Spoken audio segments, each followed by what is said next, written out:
see some of the receivers, maybe a little more vertical passing game to go with the good. They're going to continue to push the run. They're going to continue to try to get that bridge camera with Lamar's running game. And you just heard him say, hey, Carroll's got a little bit more downhill, a little bit more physical. They've got a bigger offensive line that's going to try to make it more physical. Take those shots downfield. Defense is going to continue to try to build on. Okay, we know what our core is. Again, let's find out about some of those secondary guys, some of the backups that are going to make a difference in terms of our depth. Because unfortunately, as a good team in the league knows, you're going to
Or do you want to wait till after? Good afternoon, everybody. Welcome to today's broadcast of IHSAA Softball on Hamilton County Television, brought to you by Logan Street Signs and Manners, celebrating 27 years in business. Welcome to Carmel, Indiana. We have the Millers on the road today against the Carmel Greyhounds. We'd also like to take a moment to thank our other great Hamilton County Television sponsors, Noblesville Trophies, Community Health Network, Church, Hiddle and Antrim, Smith's Jewelers, Green Scene, Lawn and Pest, the Wofford Theater Outdoor Movies at Forest Park, Hamilton County Radio, Hamilton County Reporter, and Logan Street Sanctuary in Noblesville. I'm Brad Silbert, joined by Perry Williams, our technical crew today. The executive producer sitting to my left today is Jim Wofford. Camera duty will be between Will Wofford and Lucas LeCain, and they'll also be doing a little directing today. So we'd like to thank the technical crew for all their help for us. Perry, it looks like we should be in for a pretty good one today. The Millers come in with a much better record than the Greyhounds, but Greyhounds have a tendency to play a little tougher schedule right out of the box, too. Well, and also Noblesville always takes that holiday, the spring break, and they play one game and then they take 2 weeks off. So they played one game before and beat Western Boone, and then came back and beat Greenfield Central, and then last night played a pretty good game against Fishers until the fifth inning. In fact, Maddie Taylor had 2 outs, and she gave up a home run with a runner on base, and so that tied it up 2-2. And a couple batters later, she walked one, a base hit, and then Hannah Mays came up and she hit a home run. So they got all 5 runs there, but that was the only inning that they scored. And the Millers scored in the third 2 runs. Yeah, I was over at Hamilton Southeastern last night and saw Hamilton Southeastern and Zionsville, which turned out to be a pretty close game to begin with. And then the Royals finally took over late in the game and ended up winning the thing like about 10-4. It was a pretty convincing win for them, but it was real close. But like what happened to the Millers the other day at Fishers, that's the same thing that's been happening to the Hamilton Southeastern Royals. They've been getting out to a lead. They get into the 7th inning with a 2 or 3 run lead, and they just haven't been able to hold on. But last night, they finally did. But we've got a rather brisk afternoon out here in Carmel, and but not too bad on the wind. The wind seems to be blowing almost straight in across from center field. We've got 59 degrees right now, and officially they're saying that wind is out of the east-northeast at 14 miles per hour. So if you're in the sun, you're probably not too bad off here. But if you are in the shade, you're probably cold. It's a little bit cool. Or as Jim says, code. Yeah, well, I always take and listen for the forecast and stuff. We'll pause just a moment for our national anthem.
We are just about ready for softball here from the Cherry Tree Complex on the here in Carmel. This is my first visit to this complex since they redid this a few years ago, Perry. This is very, very nicely done.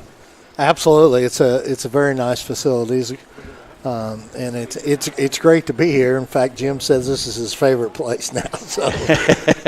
Well, the Millers right now are ranked 10th according to the poll that came out on the 8th. Carmel is not ranked, but so we'll just have to, we'll just have to see how this game plays out. These two teams always play hard, always play, extremely tough. And look at the Greyhounds here. They have lost 3 home games so far this season. They are 1-1 on the road, having lost to Hamilton Southeastern and to let's see. I'm trying to look at the scores. Center Grove last night. So it's been a tough little stretch for them in that. But as you said, the Millers take a little bit of time off across spring break, and of course, Noblesville Schools is off for 2 weeks for spring break. So they're kind of getting their getting their legs back to them and everything, and coming off a tough loss, especially a conference loss last night to the Fishers Tigers. So. But we got to realize, it's early, and these players are just getting in the groove. Coaches are trying many different things, and people with different positions. I know from coaching to talking to Deke Bullard. Our ace camera crew. The ace camera crew here. First pitch. Grounded up the middle, picked up by Megan Nichols. Over to first in time, and Abby Brown is retired on the first pitch. 1 pitch and 1 out, Perry. I hope that's an omen for how fast this game will go tonight. Oh, man, we could get a quick one in here. Yeah. Brad. Chloe Tragerser steps in.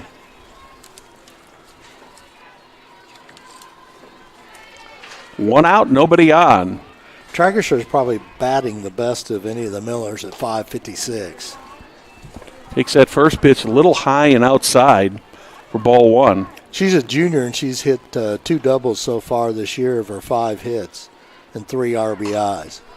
There's a high fly ball into left field. It's over the head of Audrey Hussein, and Chloe Tragerser, as you said, she's hitting the ball very well. She gets into second base with a stand-up double. Absolutely. First hit of the game, first base runner of the game. Miller's threatening to put some runs on here in the top of the first. Ella White, third baseman, will step in. That was a well-hit ball, Perry, and I thought for a moment that might have a chance to get out of here. She's been swinging a bat really well. We have a 3-man umpiring crew today. I always like to see that now with baseball and softball, have both of the corners covered. Yeah. Makes for a much, much better game, in my opinion. Kind of like basketball when they went to the 3 officials. Ella White gets ready to take the first pitch from Kate Harden. That one's in there for a called strike. 0-1 on White.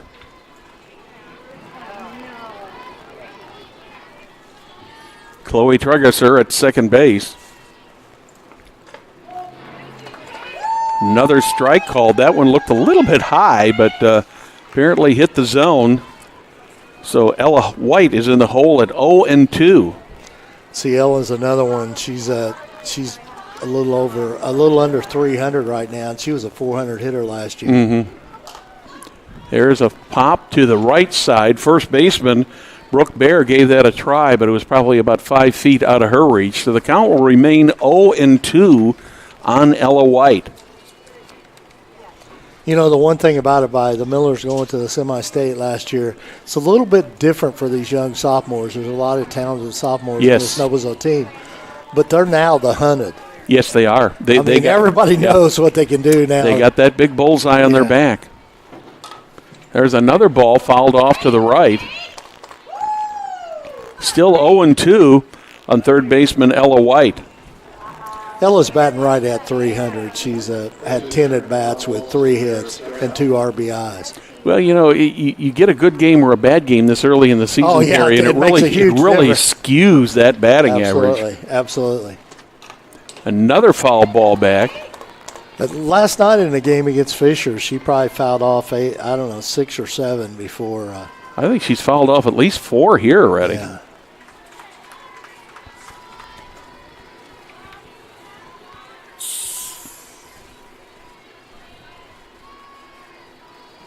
The 0-2 pitch.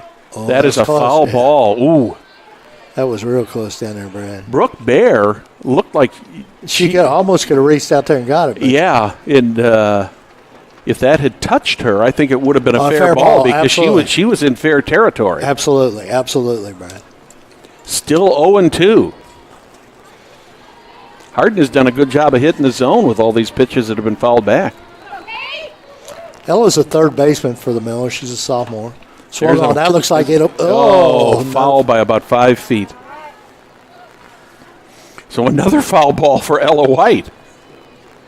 0-2, and we've got to be on the 8th or 9th pitch that Harden has sent to her in this at bat. Yeah, and Trigresser sitting down there at second base with opening a game with. The second batter got a double. Yeah, that double off the wall. Beautiful afternoon here in Carmel. A little bit chilly. A little nippy, but we'll take it, right? If you're sitting in the sun, you're plenty warm. Most of the people here are in the shade, though. There's a high foul ball again off to the right. Another foul ball. You know, I normally don't track pitches, Perry, but I would guess that's got to be about the 10th pitch that she's seen from Harden. And still at 0-2. How often do you see that? That's a sign of a good batter when you can keep fouling those balls off like that. Absolutely. That one's high. She finally gets it to a 1-2 count. Gets a ball called. She finally gets a ball called. Yeah. Chloe Tergesser on second. Ella White at the plate, 1 out. In the top of the first, another foul ball.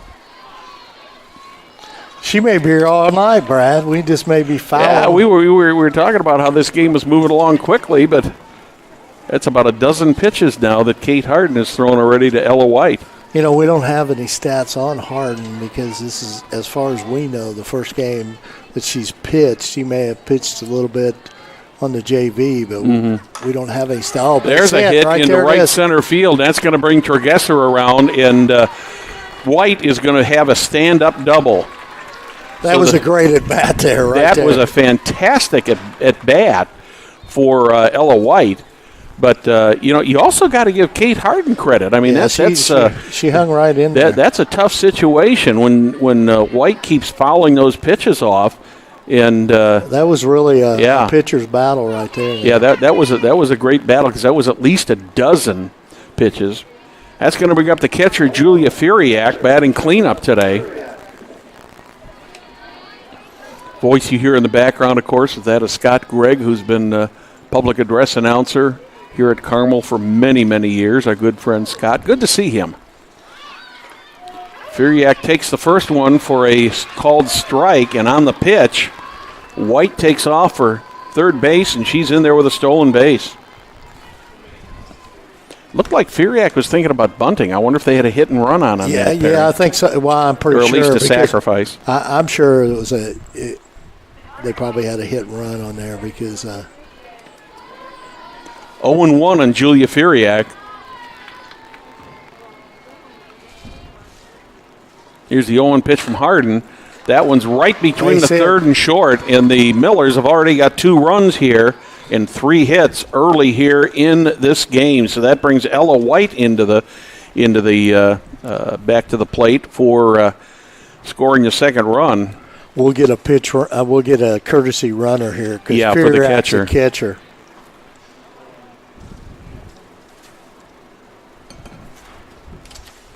I haven't caught that number yet there, so I can't see who it is either. Coaches are standing right in front there. Can you see Will? I cannot see who that is there at first base. Well, we'll get the number here real quick, and as soon as she moves off the base there. Looks like 11. That's Solomon. Alyssa Solomon. Yeah, and she's a sophomore. So the Millers have put 2 runs already on the board on 3 hits here in the first inning. Abby Brown grounded out short to first on the first pitch of the game, and ever since then, it's been all Millers hitting it everywhere and anywhere. That one's high, and that is Solomon, who is the base runner for Feriak. She takes second with the stolen base.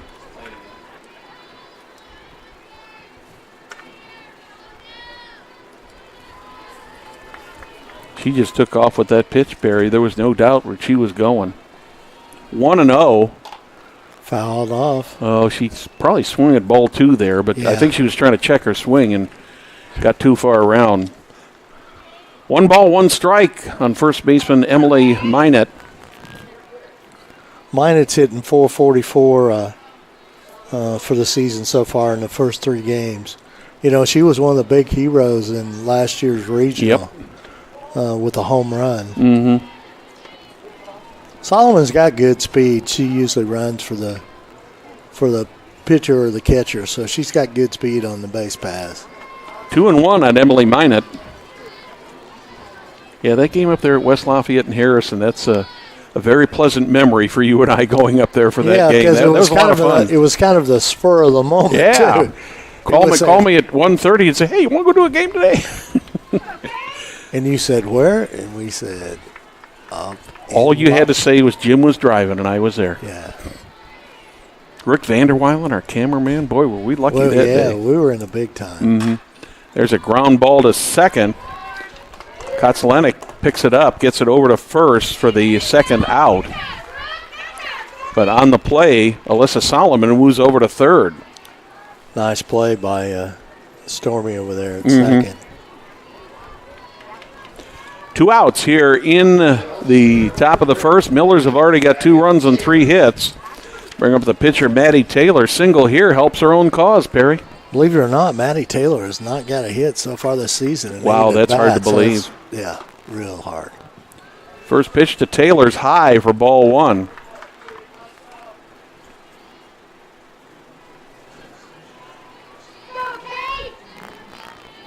That battle with White, with her and Harden, was that was something else. Epic, wasn't it? Yes, it was. They'll be talking about that to their kids and grandkids someday. Yeah. That was at least a 12-pitch at bat. Yeah, absolutely. We got 2 outs here. We are in the top of the first here at Carmel. Millers with the early lead. That one's a little bit inside. Makes it a 3-0 count. 3-0 on Taylor. Taylor getting the signs from the Noblesville coaching staff.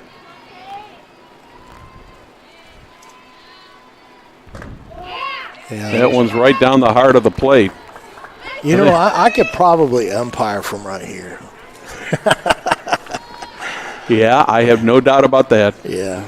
And I've tried to do that you before, could too. All you'd have to do is bring a lazy boy, and you could umpire from that, man. There's one that goes right under Harden. Going to be a tough play to make it first. Does she beat it out? She does not. Got to give the shortstop Nichols credit for that. That was a good play by Megan Nichols to retire the side. So in the top of the first for the Millers, there were 2 runs on 3 hits, no errors, 1 left on the bases. Middle of the first, Millers 2, Greyhounds coming to bat. Logan Street Signs and Banners, celebrating over 27 years. They specialize in that last-minute signage of banners, serving Noblesville and Hamilton County since 1992. You can contact them at 317-773-7200 or check them out on their website, loganstreetsigns.com.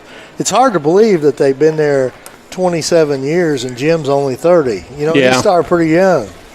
Well, you know, Will's only 14. That's right. He just looks a little more mature. But you know who runs the operation over there, Perry. Yeah.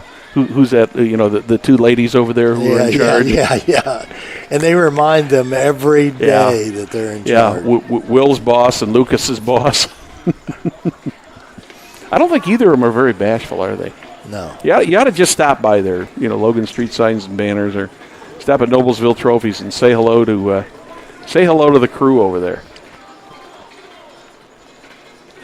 We are going to move into the bottom of the first inning here in the Cherry Tree Complex here in Carmel. First time. I think this is the first time we've been here for softball, I believe, isn't it? Yeah. I've seen a game over here, but nothing like this. This is a fabulous Yeah, it's facility. a beautiful facility. Well, the old facility was nice.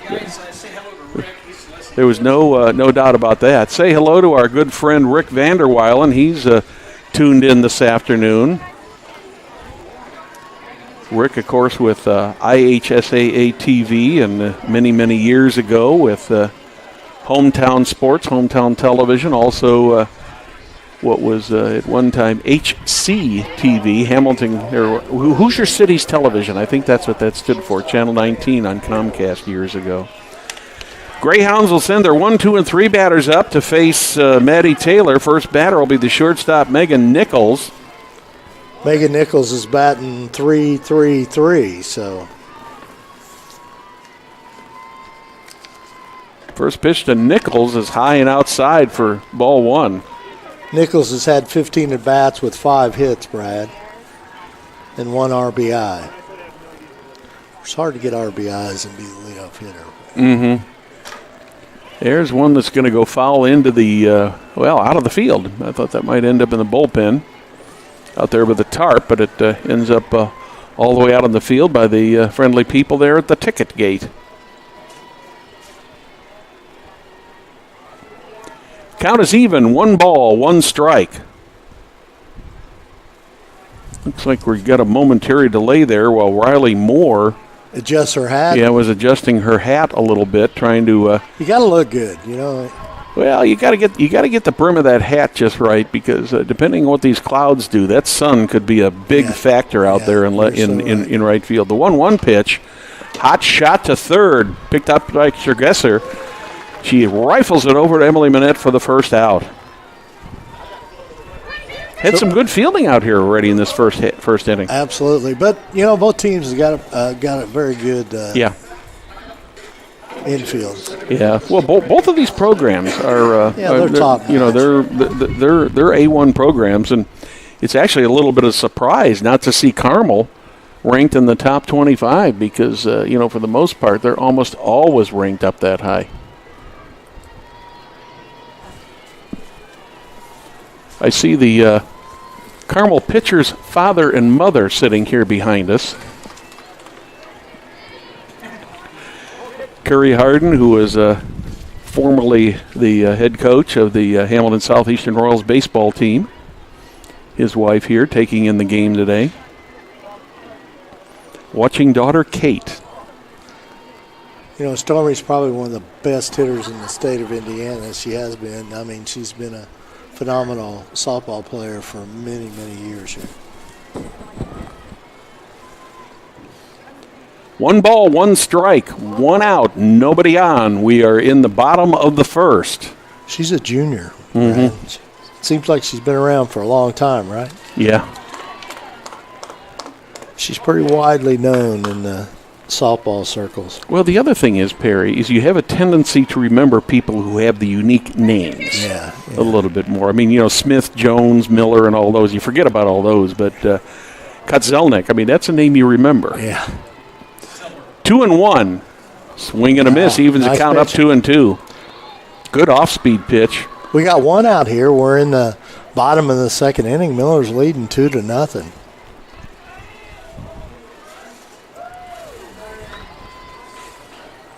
Millers and the Greyhounds here on Hamilton County Television, brought to you by Logan Street Signs and Banners. Ooh, that one was inside. But whoa, over the inside corner of the plate. Stormy kind of backed away from that one, Perry, but she must be one of those who stands very, very close to the plate. But she was rung up on a called strike 3. That's probably very rare for her to strike out. She actually struck out 1 time last night. She also struck out earlier in the season when I had her on Westfield game. Of course, she's probably not getting too many pitches anymore. She's not going to get a lot of good stuff to hit. No. With her reputation and everything. You're so right. First pitch to the catcher, Carolyn Roop, is a ball. 2 outs, nobody on. We are in the bottom of the first. Thank you for joining us this afternoon on Hamilton County Television. IHSAA softball at its best. A couple of the premier programs, not only in central Indiana, Perry, but in the state of Indiana. These teams have got a lot of history as far as going very, very far in the tournaments. Absolutely. The 1-1 pitch coming to Roop. That one's a little bit outside. Makes it 2 balls and a strike. Miller's put 2 runs across in the top of the first on 3 hits. But you had the epic battle there between Hardin and Ella White. That was a battle.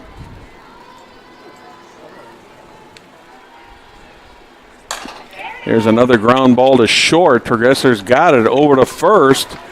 And the Greyhounds go in order 1, 2, 3. No runs, no hits, no errors for the Greyhounds after 1. Millers 2, Greyhounds nothing. We'll be back on Hamilton County Television.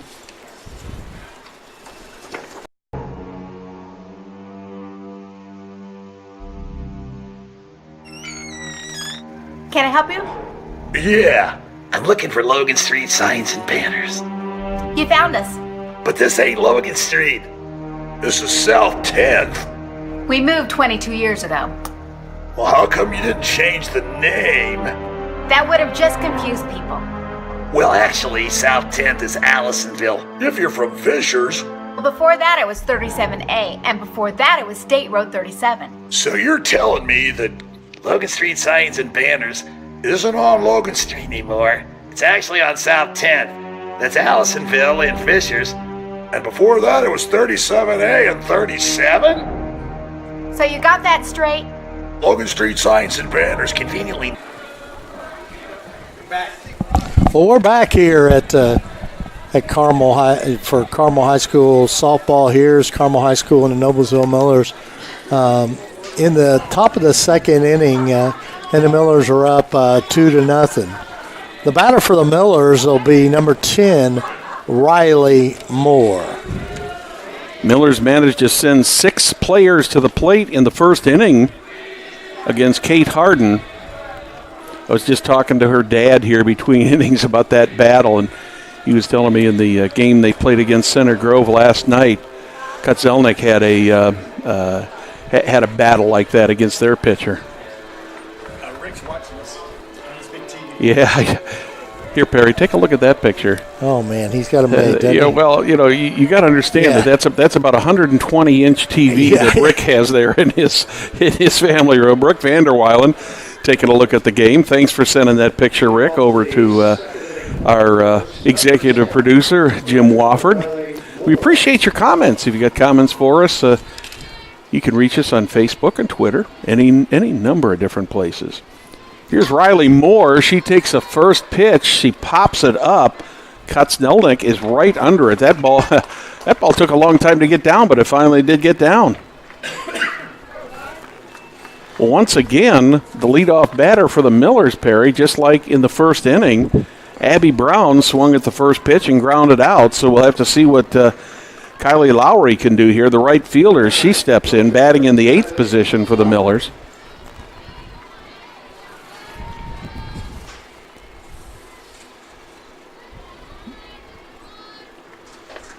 First pitch to Lowry is a strike, called strike. Lowry's a senior. She's batting 125. She's had 8 at bats and one hit. There's a one. She got way out in front of that and sent that over far off to the left side. 0-2 on Kylie Lowry.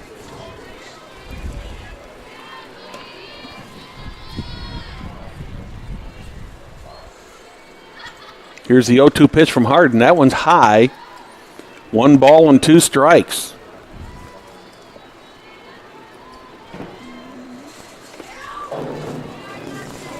Not a big crowd out here this afternoon, Perry, but it is a little bit. It's a little early. I mean, this is not the best. That one's going to go through for a hit. So Kylie Lowry picks up the 4th Miller hit of the afternoon on a base hit. through the right side, right between Kotznelnik and Bear.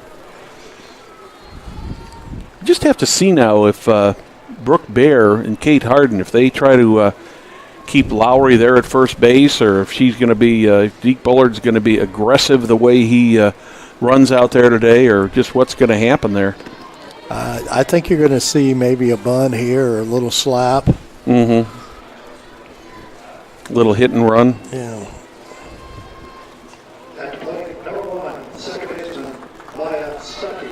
Maya Stuckey steps in. Stuckey's a very, very good defensive player. She, let's see what she can do with the bat.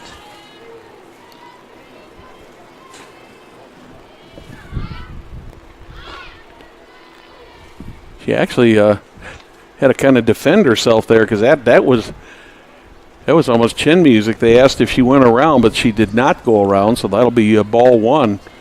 She backed off on that. I don't know if she was going to try to bunt that or slap that, Perry, but it looked more like a bunt. But the ball came in very, very high and almost like right under her chin.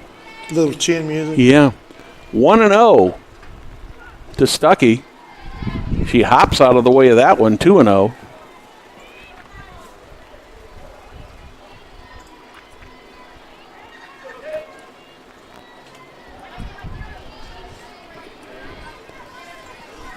Maya Stuckey at second base tonight. Here's a little chopper to short. Got to hurry. She's going to beat that out. And Millers are going to have runners on first and second with one out. Infield hit there. Better than a bunt, Perry. That's right. It sure was. It sure was. So the Millers are in business again. 2 runners on here in the bottom of the second. Stuckey at first, Lowry at second. Abby Brown steps in. She grounded to shortstop to start this game an inning ago. She squares to bunt, gets called for strike one. 0-1 on Abby Brown. She only took one. She was one pitch and one out there in the first inning, Perry. Absolutely. The 0-1 pitch, that one's high and outside, evens it up at 1 ball, 1 strike.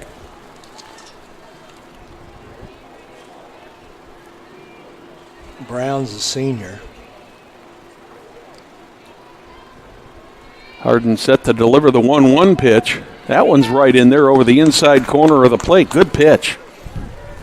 About a belt-high fastball. Absolutely. Harden's throwing real well. Yes, really. she is.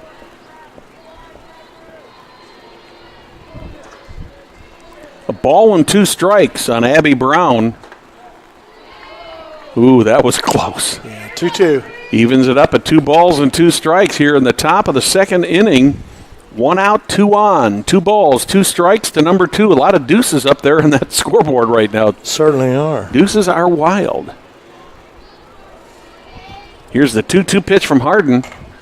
A little ground ball. Could be 2. They're going to get 1, but they miss the throw over to first goes wide, and on the play, Kylie Lowry ends up scoring.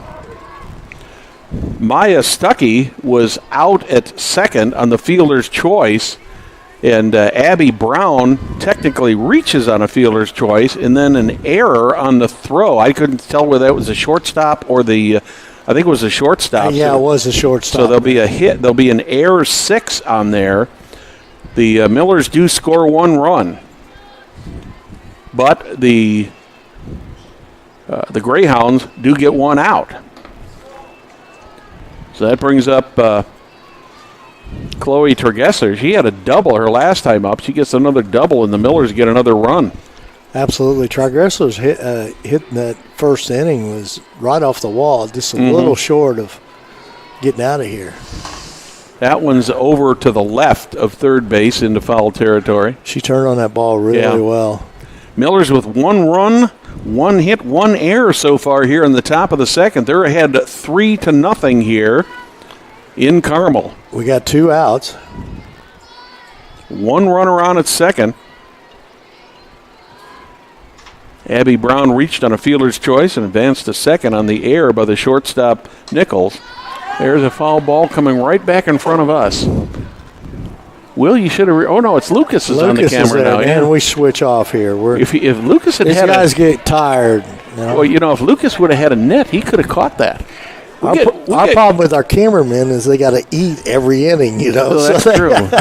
That's why we have two cameramen. Yeah, I thought it was that union contract Jim had with him. Yeah, to eat. 1-1. Well hit ball into left field. Left fielder Audrey Hussein is right there in foul territory. She makes the catch. So in the top of the second for the Millers, 1 run, 1 hit, 1 error, 1 left on the bases. In the middle of the second, it's Millers 3, Greyhounds nothing. Noblesville Trophies offers a large range of products, including sports trophies, corporate awards, and in-house embroidery. Noblesville Trophies provides you with that same-day service for those last-minute decisions.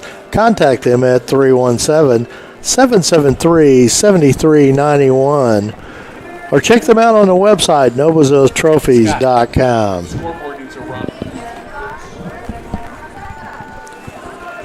We're moving into the bottom of the second here from Cherry Tree Complex. Brad Silbert and Perry Williams, along with our great Hamilton County Television technical crew, Executive Director Jim Wofford. Lucas Lacone on the camera now. Lacone, excuse me. Well, whatever. We're just going to say Lucas is on the camera.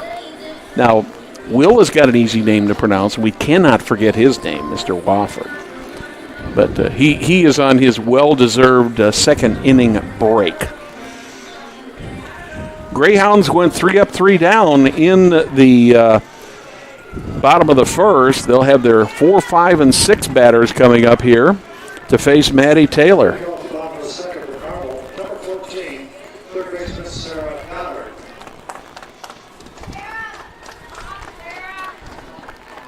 Goddard, the batter for Sarah Goddard, the third baseman, big number 14 on her back.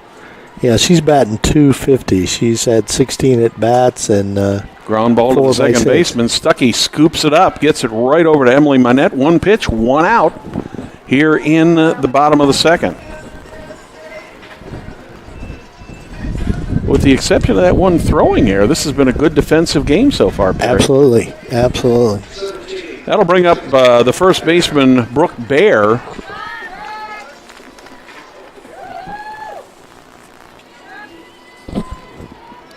Bear batting .167.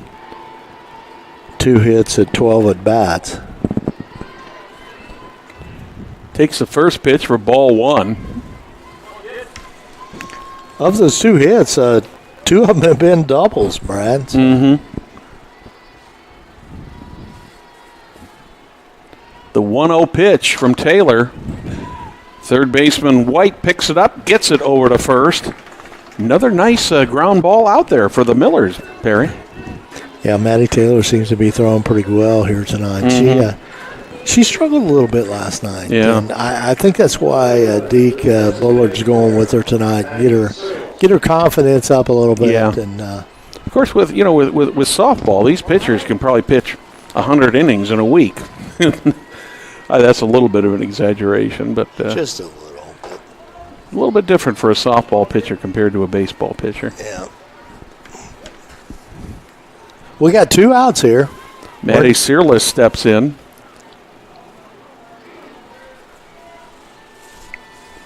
Takes the first pitch for a strike. Here's the second pitch. Popped up.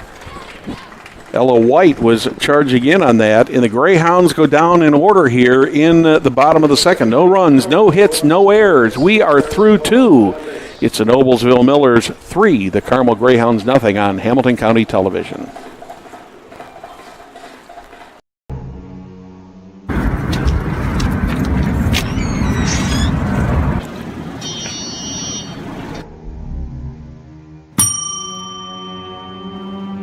Can I help you? Yeah, I'd like to order a hamburger, fries, salt, maybe a large vanilla shake. Yeah. It's a trophy shop, can't you tell?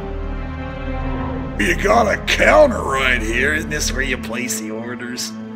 We sell trophies. We sell plaques. We do embroidery. No food. You got carry out? Unlike the internet, everything that you need we have here at the shop. Very unique. You order today, carry out tonight. That's our version of carry out. All right, I'll take one of everything. Well, that may take a little longer. We'll have it for you tomorrow night. You know, Jim, I'll be back tomorrow to pick it all up. We'll wait for you. Don't wait long. Welcome back to the Cherry Tree Complex. Noblesville Miller is calling on the Carmel Greyhounds here. Midweek afternoon game between the Millers and the Greyhounds. Wind blowing in quite brisk right now, Perry. I think, if we see some home runs, I think I'll be a little bit surprised. Got the 3, 4, and 5 batters coming up in Deke Bullard's batting order here for the Millers in the top of the third. They scored in both the first and second innings. 2 in the first, 1 in the second. Ella White, who had that really epic battle against Kate Harden in the first inning, steps in, took the first pitch for a ball, bounds that one foul just outside of third base, just out of the reach of Stacy Goddard. So that's 2 pitches. There'll probably be a quick one now that we're counting, right? Mm-hmm.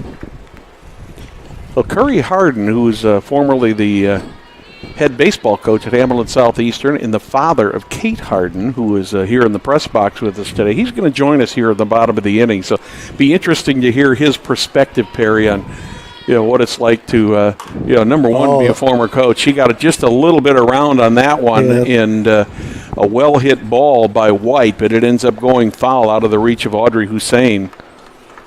But it'll be interesting to hear his perspective on, he was a college pitcher.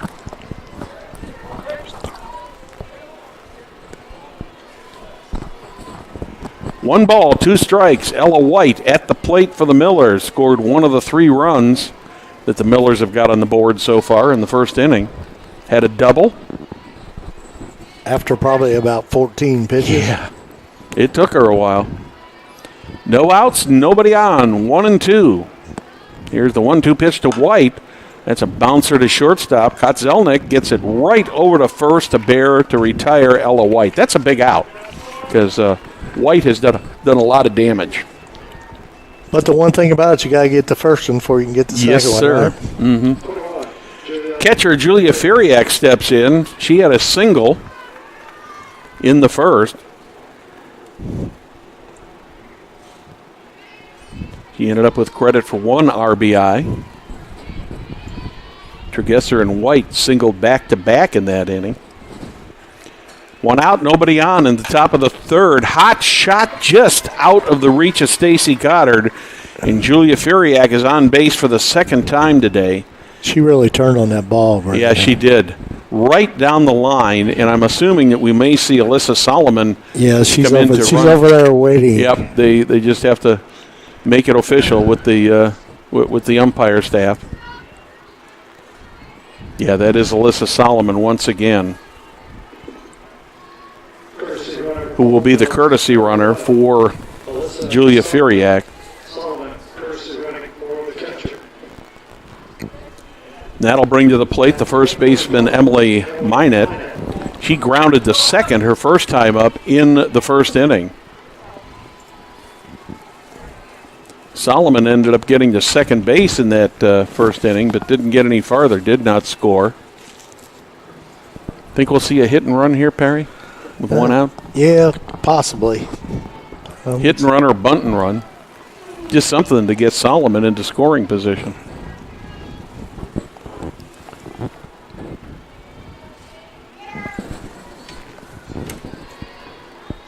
We're 3-0 here in the top of the third inning.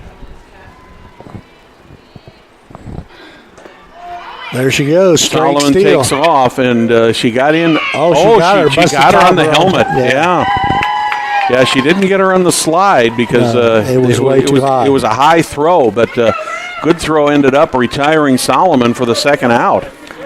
Nice throw by Roop down there. Yeah, very, very good job by Roop. I can't remember if it was Nichols or Kutzlanik who made the tag. I think it was Nichols. 2 outs, nobody on. Emily Minette, 0-2. Swings and miss for the third out of the inning. Pitches drop, but that will end the inning. So in the top of the third for the Millers, there was no runs, there was 1 hit, no errors, nobody left on the bases. We are in the middle of the third. The Millers over the Greyhounds 3-0. Community Health is Central Indiana's leader in providing health care services where and when the patient needs them.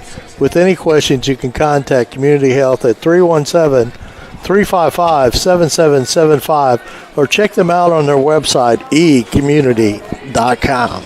I'm Brad Silbert along with Perry Williams. Now, Perry is going to take a well-deserved break here, and we are going to be joined by Curry Harden, who has a little bit of skin in the game here today, shall we say. Curry, good to see you, sir. Great to see you, Brad. Curry, of course, was the baseball coach at Hamilton Southeastern High School for a number of years. He was he was there when my son was playing many, many years ago. So he and I both got gray hair now compared to those days. But welcome to Hamilton County Television, Curry. Nice to have you here, and appreciate you stopping by for a half an inning.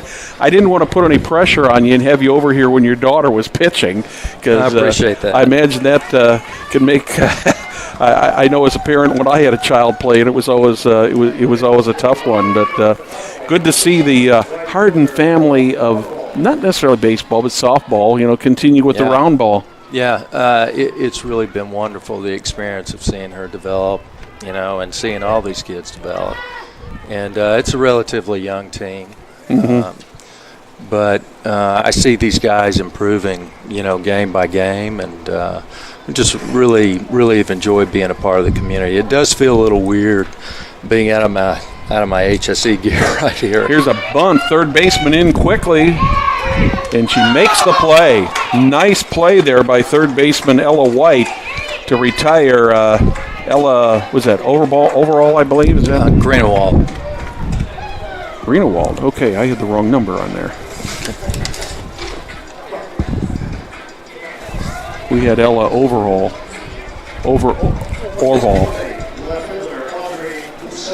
Well, it looks like we got a JV kid there. Yeah, but she is out. So what's it like, Curry, sitting in the stands or sitting in the press box and watching your daughter pitch? It's like any parent. There's the impulse to want to see them succeed, and you're celebrating all that, and you're agonizing when they're struggling out there. And I think the thing that's so difficult is you just live by pitch when they're pitching. Mm-hmm. There's no ease or abatement in the tension right there. So I do appreciate you being thoughtful enough to have me on this side of the inning. It was thoughtful. Well, I can remember when your daughters were very young, when you were coaching, and they'd be up there in the press box with your wife, especially on a cool day, and those poor little girls would be up there just kind of shivering and watching the game. But has she always had the interest in the game? Initially, like a lot of kids, she played a number of different sports, and it just seemed to click with her with softball, and it's something we could share together too. Yeah. And I've been loath to exercise too much of what I know and my experience, because I wanted to let her kind of. There's one right in front of the plate that bounces foul. Audra Hussein is up there. The count is 2 balls, 2 strikes, 1 out. We are in the bottom of the third, joined by Curry Harden, father, former coach. But anyway, we've tried to kind of back off a little bit and just let things play out for her, and be as supportive when we can. And, that's easier said than done. It's always easy to give advice as a parent, as you know. I understand. Hussein is around the count to 3-2. 1 out, nobody on. We are in the bottom of the third here at Carmel. Miller's over the Greyhounds 3-0. The 3-2 pitch. That one's a fair ball. Taylor picks it up. And good hustle there by Audra Hussein, and she beats that out for a base hit. She's going to be a really good player for Carmel. She's just a freshman right now and can run real well. So looking forward to seeing her. So the Greyhounds have got their first hit of the day, their first base runner. That brings up the center fielder, Ariana Zobalak. Always good to have Scott Gregg here to help me with the names. Well, and we've got a roster that's a killer. There's another bunt. They're going to go to first. She got pulled off of the base. The throw was high. So I would I'm going to call that an E1 on the throw. Mm-hmm. So the Greyhounds in business here in the bottom of the third. 1 out, 2 runners on. Runners on first and second. Zobalak on first, Hussein on second. That'll bring the top of the batting order up. The shortstop, Megan Nichols. Nichols grounded out to shortstop, her first time up in the first inning. Greyhounds threatening here in the third. That one's a little bit high. Runners took a pretty good lead there, but did not attempt the double steal. Now, how do you find the strategy of softball compared to baseball? Well, sometimes it's contingent on the coach. And there's another bunt. That one's going to another error on the play, and we're going to have 2 runs score here because that ball ends up over close to the bullpen on the right side. Another throwing error by Maddie Taylor opens the floodgates here for the Greyhounds. In the runner, Megan Nichols, by the time that ball got overthrown and ended up almost all the way down by the tarp, Megan Nichols ends up on third base, batting in Audra Hussein and Zobalak. So it is now a 3-2 game here in the bottom of the third with 1 out and still a runner at third base. Amazing how 1 or 2 plays like that can change the complexion of this game. It really changes momentum. Of course, good defense or bad defense can do that. But, back to your original question, Brad, so much of it is contingent on player matchups. It's a coach's philosophy. Maybe it's a certain point in the season where they want to see what kids are capable of doing. Late in the year, you don't want to run, down in the score right here. But at the beginning of the season, you might want to do it just to see what a kid's capable of. Yeah. Well, I enjoy both games. I mean, I've always loved baseball, and when I started doing some softball games about 20-plus years ago, and I enjoy both games, but there is a little bit of a different strategy there. Well, on the defensive side, you can't afford to make a mistake. Yeah. If you bobble it, they're safe, and sometimes they're safe on a routine ground ball. Yep. That's a foul ball just outside of first base. That definitely would have scored a run there. Ends up in the bullpen. Yeah, I often think that, in baseball, the intentional walk is used so many times to put a force on at second or a force at any base, but also looking for the double play. The double play happens in softball, but not nearly as often. Not nearly as much, yeah. It's shorter bases for sure. Of course, you don't have the pick game either in softball, and that can neutralize a run and attack.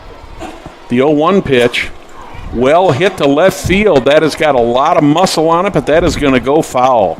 I think the wind held that one back, Curry. I thought that one might be closer to the fence. Yeah, we got an easterly wind today, which is really a rarity. It kind of blows mostly out of the west right here. Mm-hmm. Yeah, I was commenting to Perry what a nice complex this is over here. This is the first time I've been here since this complex was redone here, about 8-10 years ago or so, I think. I can't remember when it was, but it's just outstanding. Yeah, beautiful field. The field seems to be in real good shape, and obviously, we had a few raindrops over east of here midday, but not a whole lot of rain, and the field here is just in excellent condition. 1 ball, 2 strikes, 1 out. Miller's ahead, 3-2.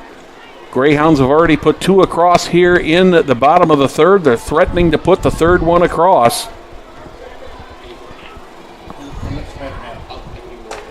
That one's a little bit inside. Good eye there by Kotselnik. Works the count up to 2 balls and 2 strikes. She is a hard one to retire, isn't she? Really is. You know, she's a Washington commit. Of course, you got the kid here from Noblesville too. It's just astounding to me, the level of talent in the county. Yeah, it's amazing. 2 balls, 2 strikes. Stormy Kotzlanek takes that, makes it a full count.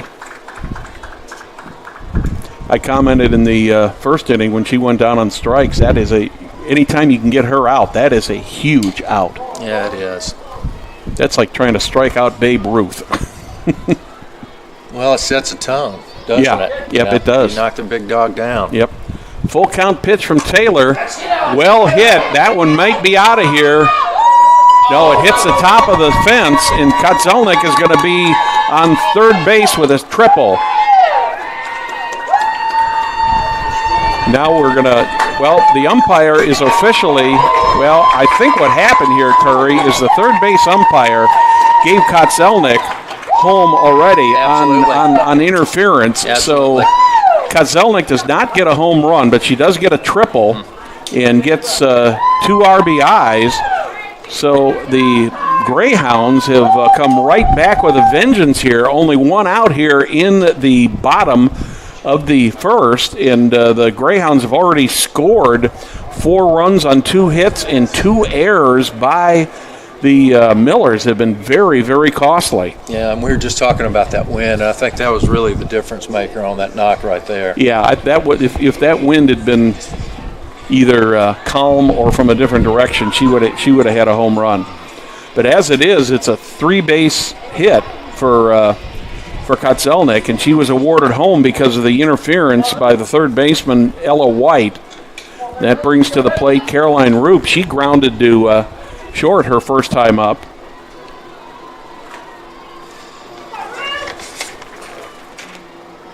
Coach Britton's going to want to have you here on the microphone more often. You're bringing them some luck. Well, we could use a little bit. There's a hot shot. That's going to be a fair ball and another hit. Roop rounds first, over to second. The throw is overthrown, and Roop is going to end up on third base. So we're going to give Roop a double, and the third error of the inning by the Noblesville Millers. Tough inning for the Millers there, Curry. Well, you know, there are ebbs and flows to every team throughout the season. Yeah. And it's just amazing. You know, Dave Cook and I, the HSE coach, ran into each other before game 1, and he asked me how to beat Carmel. And I said, I can't tell you that, but I can tell you that you're going to have a different team at the end of the year, and so will Carmel. Mm-hmm. And it's just a fact. These kids develop so much just over the course of 2.5 months. Well, the unfortunate thing for the Millers here is they basically, through errors, have allowed these 4 runs in. All of these runs are going to be considered unearned runs. And that's where there's no difference between softball and baseball. Yeah. You make mistakes, it's going to cost you. Sarah Goddard steps in, third baseman. She grounded to second her first time up. She's in the hole at 0-1, 1 out, 4 in. There's a well-hit ball. That's going to go all the way to the fence. And the Greyhounds have got another run and another hit.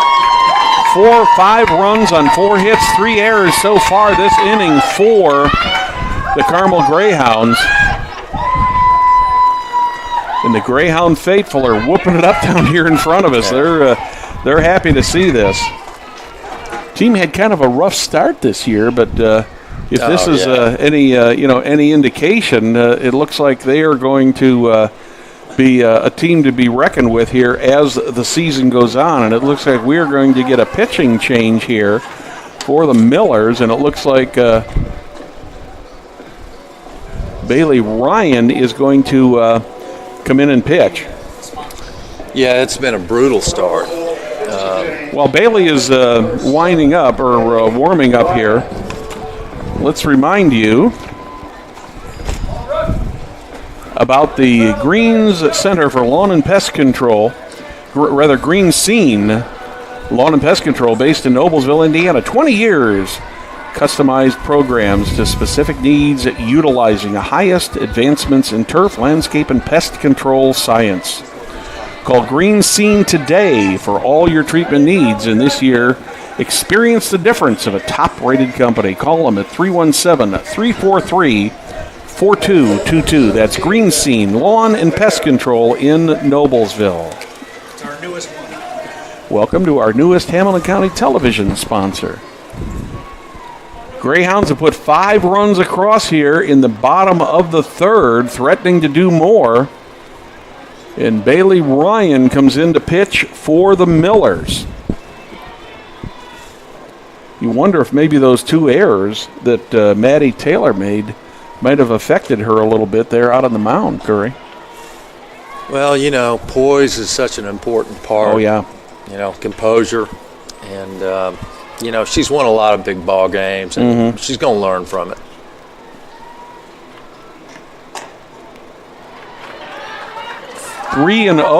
First 3 pitches from Bailey Ryan have been out of the strike zone. The 3-0 pitch coming to Sarah Goddard. That one's a little bit low, and she's on base with a walk.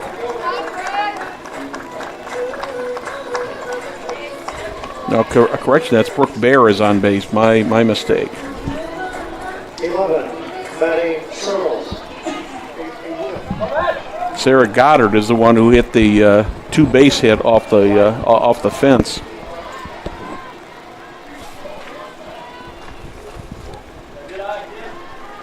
Brings up the 9th batter of the inning, designated player Maddie Searles. Runners on first and second, 1 out. We're in the bottom of the third. Bailey Ryan finally gets one over the plate for a called strike.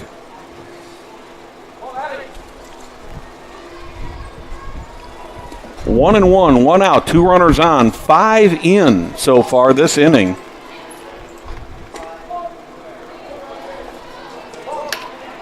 Three errors have hurt the cause here. 1 ball, 2 strikes. There's one right back to the pitcher. Ryan gets it over to first. They do manage to get 1 out, so Searles is retired. Pitcher to first. 2 outs now here in the bottom of the third. 10th batter. 2 outs here, number 7, Ella Orville.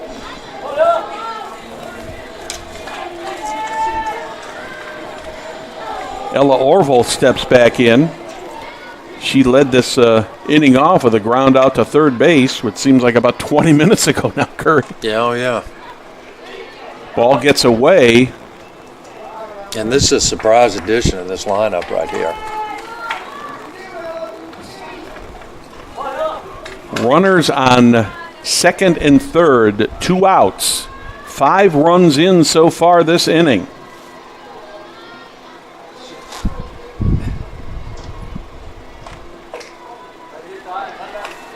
Five runs on 4 hits, 3 errors.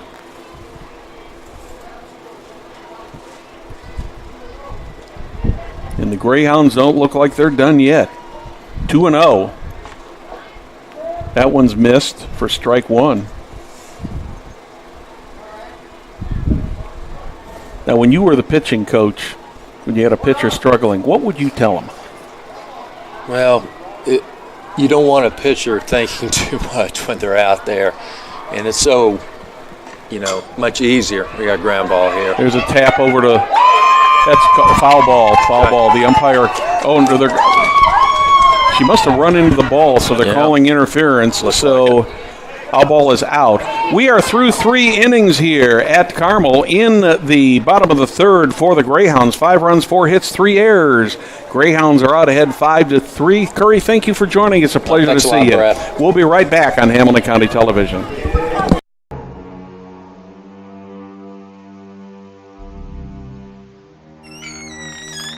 Can I help you? Yeah, I'm looking for Logan Street signs and banners. You found us. But this ain't Logan Street. This is South 10th. We moved 22 years ago. Well, how come you didn't change the name? That would have just confused people. Well, actually, South 10th is Allisonville, if you're from Fishers. Well, before that it was 37A, and before that it was State Road 37. So you're telling me that Logan Street signs and banners isn't on Logan Street anymore? It's actually on South 10th. That's Allisonville and Fishers. And before that it was 37A and 37? So you got that straight? Logan Street signs and banners conveniently not located on Logan Street, but rather South 10th Street in Noblesville. Exactly. Welcome back to the Cherry Tree Complex, Carmel and Noblesville at IHSAA softball. You take a break, Perry, and the Greyhounds come up with 5 runs, and but the Millers contributed a little bit to that with 3 errors during that inning. So. Absolutely. I mean, outside of a couple of good base hits they had, there wasn't much there, but errors by the Millers. So for the Millers, that'll bring up the pitcher. Big number 7 on the back of Bailey Ryan. She pops that one up to left field.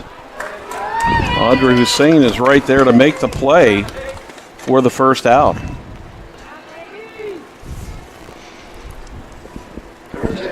Bailey Ryan's a freshman. I know that Coach Buller told me that these next few games are going to they get some pretty good freshman pitchers. They're going to bring them up some and let them pitch early here in the season. Designated player Riley Moore steps in. 0 for 1, misses the bunt. They're going to say she didn't go. I thought she went through on that, but they're calling that a ball.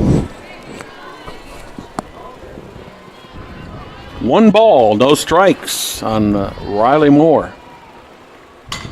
There's a hot shot right at Stacy Goddard. That was more of a defensive move than anything else, Barry. She just had to put that glove up there, and it was there. I think she was just trying to save herself. Yeah. Mm-hmm. But that happens sometimes. 2 outs here in the top of the 4th. That'll bring up right fielder Kylie Lowry. Lowry had a single and scored in the second. She scored the third of the Millers' 3 runs that they've got so far in this game. We're in the top of the 4th. Greyhounds with a big inning in the bottom of the 3rd have taken a 5-3 lead. That one's a little bit inside. 1 ball, no strikes on Kylie Lowry. Brad, I stepped out for a minute a while ago, and I'm kind of thankful we're up in this press box here. It's a little chilly out there, isn't it? Yeah, it can be a little nippy. There's a ground ball that's going to get in there. There's no sense in even throwing on that one. That was so deep to short. A little bit, to be honest with you, Barry, I'm surprised that Megan Nichols even threw that and risked an error. Yeah. But she did a good job stopping and letting that not get into left field. She did a great job of not letting it go into left field, but she was all the way on that left field grass, and by the time she threw the ball, Lowry was just a couple steps from the from the base. So she picks up the Millers' 6th hit of the day. I think we got a pitch. No, it's Stuckey. I'm sorry.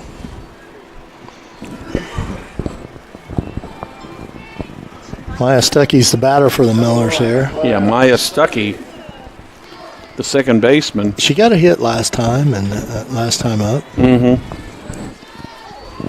I'm 1 hit down on my tab, so the scoreboard is correct. There are 7 hits for the Millers. There's a bounder right back to the pitcher.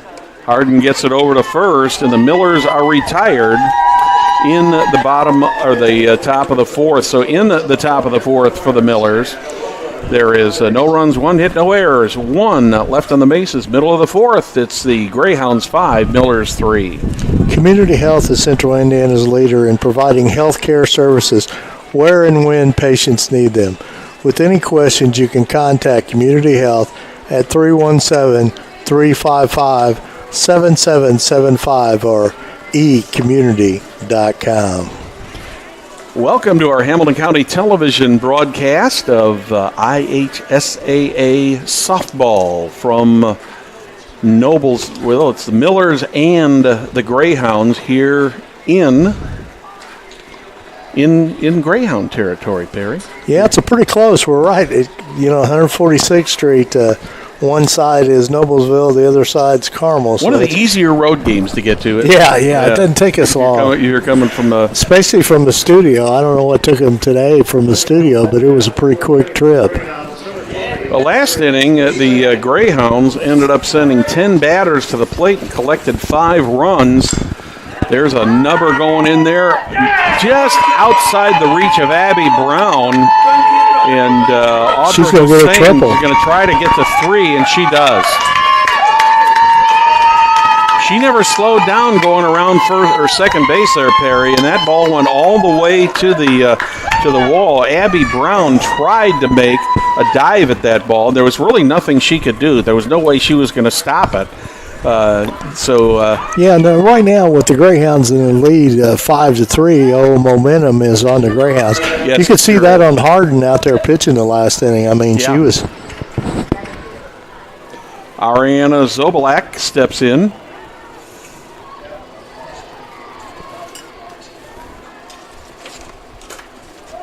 Foul ball back to the screen.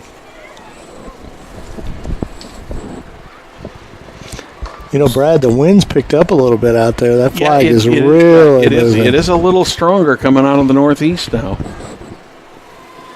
I think that's contributed to a couple of the balls not getting out of here today. Oh, yeah. Stormy's ball should have been out of here. There's a bunt. Good job there by Zobalak. But they do get the run across. Hussein scores.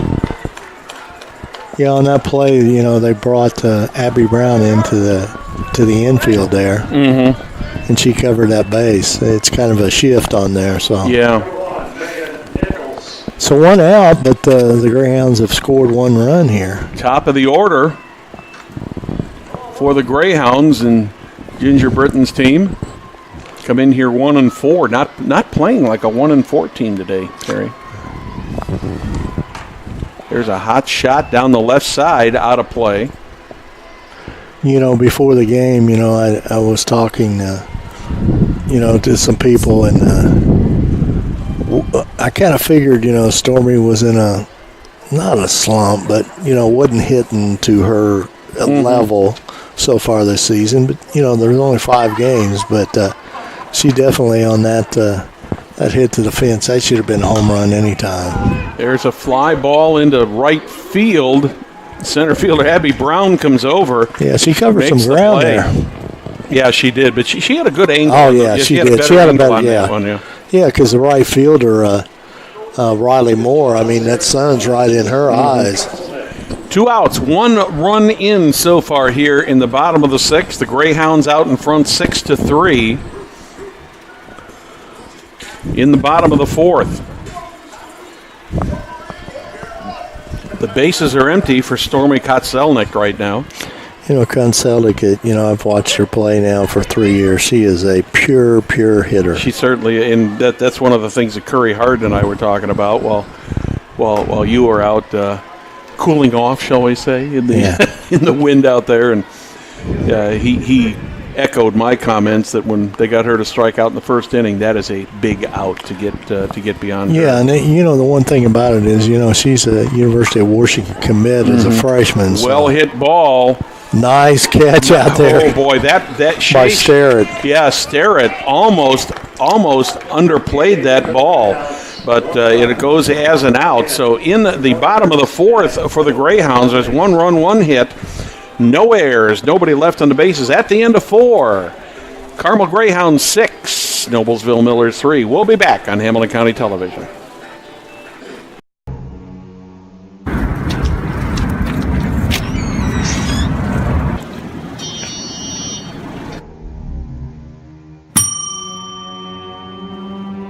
Can I help you?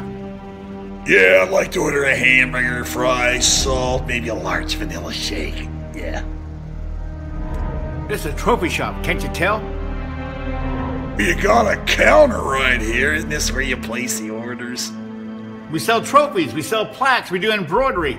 No food. You got carry out? Unlike the internet, everything that you need we have here at the shop. Very unique. You order today, carry out tonight. That's our version of carry out. All right, I'll take one of everything. Well, that may take a little longer. We'll have it for you tomorrow night. You know, Jim, I'll be back tomorrow to pick it all up. We'll wait for you. Don't wait long. Welcome back to Hamilton County Television presentation of IHSAA softball here from Carmel. The Millers and the Greyhounds all tied, tying things up here.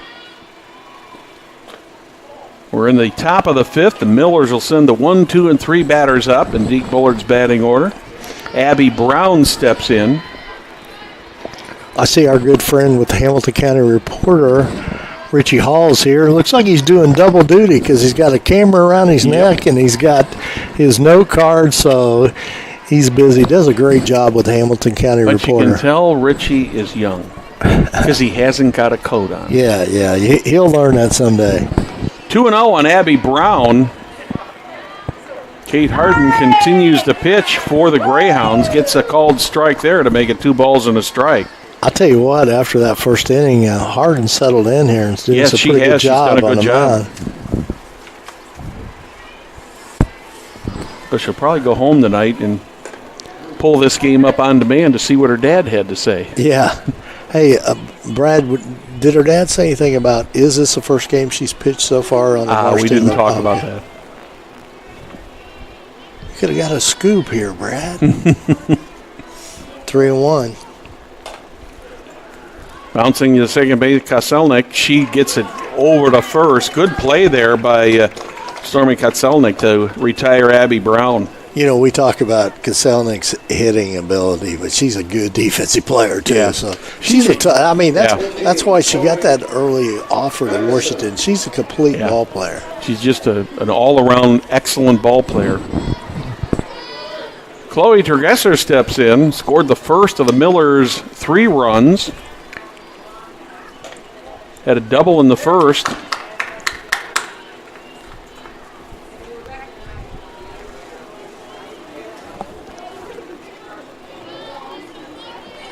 One and 0 on Tergesser.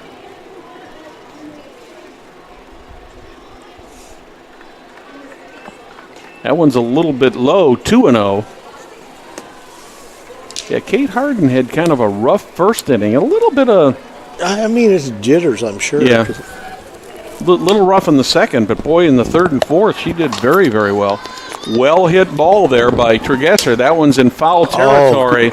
Audrey Hussein almost chased that down. She didn't miss that by much more than a foot, Perry. That would have been a great play if she'd been able to get to it. That would have been.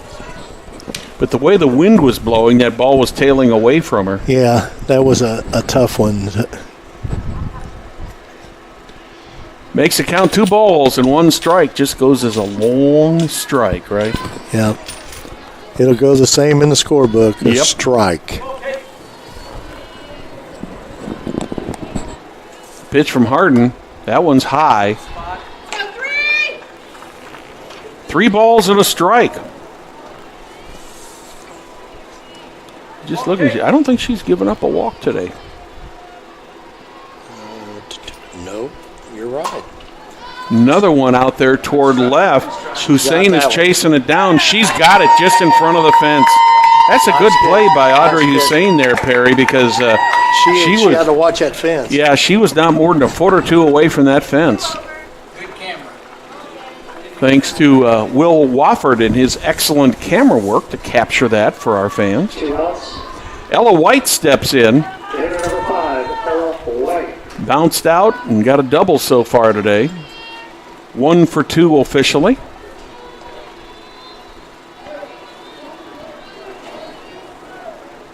Yeah, since Harden gave up that 3rd run early in the 2nd inning, she has really settled down and done a great job pitching. mean, you saw it in that bottom of the third inning. I mean, that momentum just completely turned around. Well, she faced 3 batters in the third, 4 in the fourth, and she's just on her 3rd batter here in the 5th inning with 2 outs. Okay. 1-0 on third baseman Ella White. There's another one foul just outside of third base. That has got to be a dangerous position to be a coach in down there, especially in softball, as close as you are. Yeah, absolutely. Of course, I think playing third base is a dangerous spot, period, especially when you come in. Of course, first and third in softball compared to baseball play much, much closer to the base. Yeah. They leave the middle of the infield open and shift the shortstop and the second baseman more toward first. 2-1 on Ella White. 2 outs here. We're in the top of the 5th inning. Nobody on. Millers are down by 3. That one's just a little low and outside.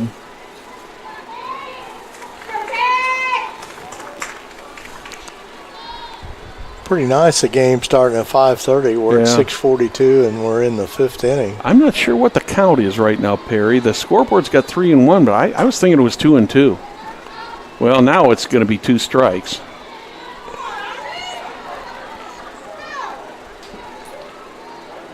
I was thinking there was only 2 balls, but we'll see if the umpire gives us a little help here with this one. It is a full count. He did give us help, though. Yes, he did. We appreciate that. He must have heard you, Brad. Yeah. Ella White's calls for timeout. Playing those little mind games between the pitcher and the batter, Perry. Yeah.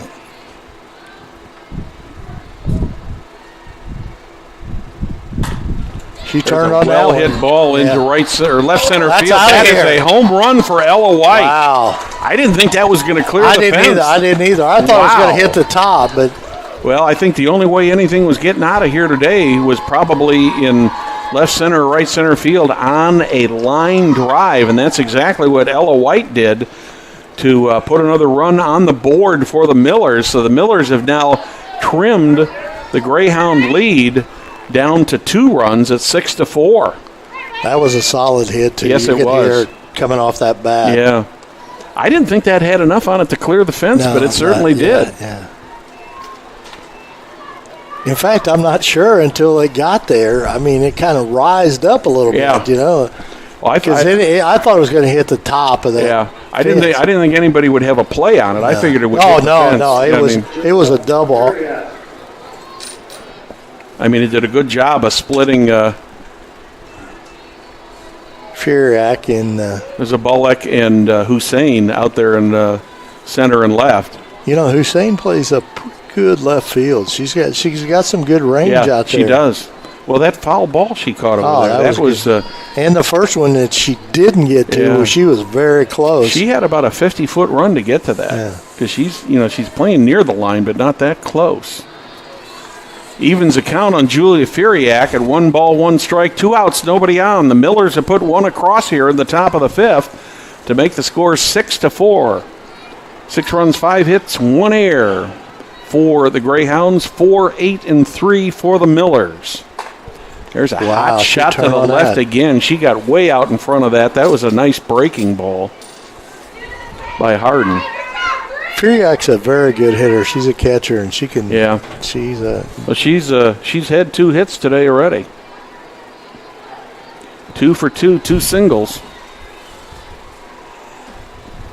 She just looks like a ball player. She's got that stance at the plate that I really like. Yeah, she's ready. Got her. A miss. Nice strikeout right Julie there. Furiak goes down swinging for the first time today. So in the top of the 5th for the Millers, 1 run, 1 hit, no errors, nobody left on the bases. We are in the middle of the 5th. Greyhounds 6, Millers 4. Since the establishment of Church Hiddle and Anthem in 1880, our neighbors, community leaders, businesses, and school districts have placed their trust in us to solve their most challenging legal issues. We have a rich history of helping our clients when they need it the most. Give us a call at 317-773-2190 or visit them on their website, cchalaw.com. I'm Brad Silbert along with Perry Williams here at the Cherry Tree Complex in the Carmel. Miller's with a road trip today to visit the Carmel Greyhounds. We are in the middle of the 5th inning with the Greyhounds leading courtesy a 5-run 3rd inning, Perry. And boy, that was quite an inning. But the Millers, you got to give the Greyhounds credit for getting the lead, but the Millers certainly gave them a boost with 3 errors in that inning. Absolutely. Brad, I want to thank the great hospitality here at Carmel. I mean, this is a class program, a class facility, and throughout this evening, and we were here at 3:30. Jim and the crew, they had everything unlocked, and it's just a class organization. Well, Jim Inskeep and the athletic staff here are first-class people, and they know how to put an event on, and they've always treated us very well, and it's greatly appreciated, as you said. Absolutely. I'm looking forward to doing the sectional over here. Caroline Roop takes the second pitch deep. Will it be caught? Just over the head of Abby Brown, and Caroline Roop is going to start off the bottom of the 5th for the Greyhounds with what I would call probably a 2-run or a 2-base hit. What do you think? Yeah, absolutely. That would have been a tough play to make for Brown. I mean, she was near the ball, but it almost looked like it was just a little bit over her. So they did give the Millers an error on that. So Roop gets a 2-base error.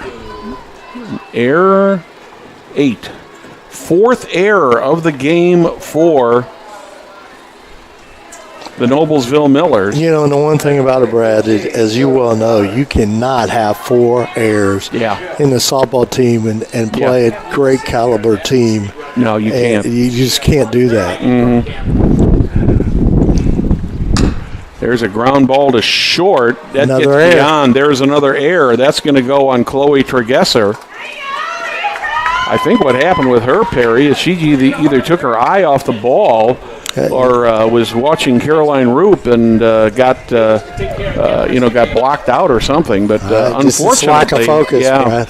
Unfortunately, that's another error on the Millers. That's the 5th error of the game. So the Millers the Greyhounds are in business here with runners on 1st and 3rd, no outs here in the bottom of the 5th. And both those runners are errors. Yep, and both aboard courtesy of the error. And on the play, Sarah Goddard gets a stolen base to second base. Millers were playing that more of a defensive play than anything else, Perry, because catcher Julia Furiak, she sent that ball right back to Bailey Ryan, thinking they might be able to catch the runner at 3rd, which they did not. Appeal to the base umpire for a call on the ball, and it is called a ball. So it's 2 balls, no strikes.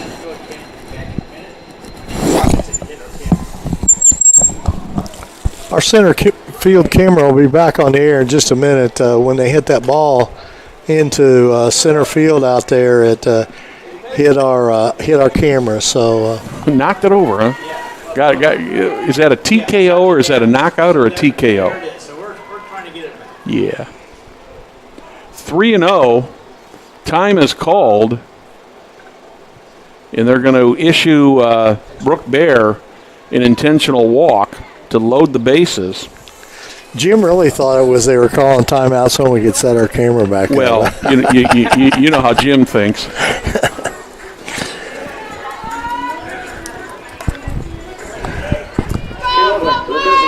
So the bases are loaded for the Greyhounds, threatening to bust this one wide open, and the designated player, Maddie Surlis, steps in. Surlis grounds that one foul to the left side. Caroline Roop on third. Sarah Goddard on second. Brooke Bear on first. No outs. Bottom of the sixth there. The Millers would like to hold this where it's at right now, but it hit her. And yeah, she was hit by the pitch. I'm not sure that. I mean, they're going to have to talk about this. Yeah, the umpires are going to gather to talk, but I know she was. All I seen was she's come limping out of the. Yeah, the way that Surlis came jumping, I did hit her. Yeah, I thought it definitely hit her. I thought so too, but the umpire wanted to question it. And that's a good deal. To make sure because he's got two other umpires out there. So Ella Orval steps in.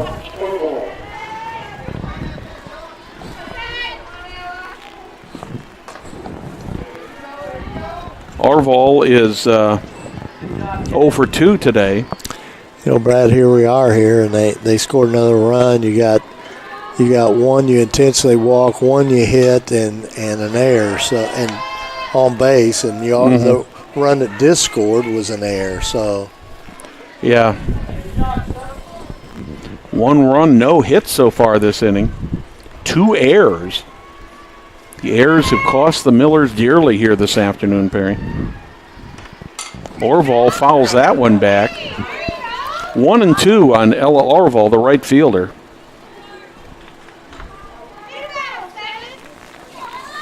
Ella just a freshman. Getting some playing time here tonight.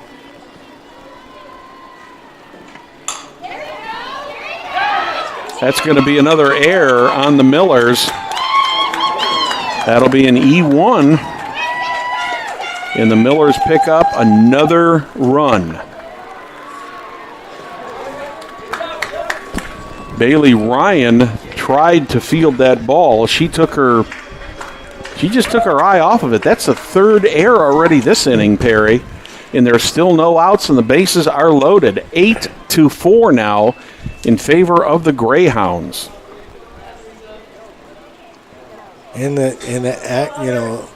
This is the 6th error of the game. So. Yeah. And every one of them has been costly for the Millers so far. Audra Hussein, the left fielder, who's made a couple nice defensive plays for the. That one's going to go in there all the way to the wall. That's going to score at least 2. Will there be a play at the plate? She is out at the plate. Nice throw out there by so Brooke Riley Bear Moore. Scores.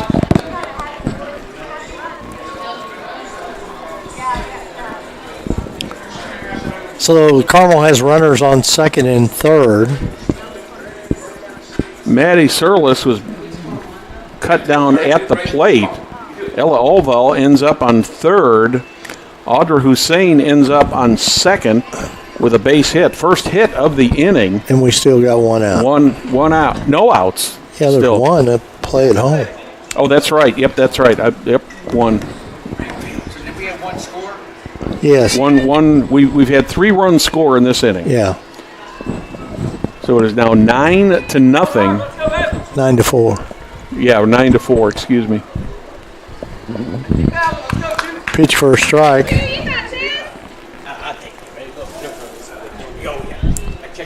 0-2 is the count. Do we get the camera back up? Yep, we're back up. Nice play right there by Good play there by Tergesser. for 2 outs here. And that retires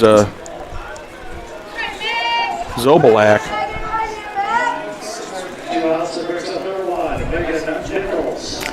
Nichols, the leadoff hitter here for in the ball game for the Greyhounds. 3 runs on 1 hit and 3 errors so far in this inning. 6 errors pretty much have accounted for like 7 or 8 of the runs that the Greyhounds have scored, Perry. We're back to the top of the order for the Greyhounds. This will be the 8th batter of the inning to face Bailey Ryan. Shortstop Megan Nichols.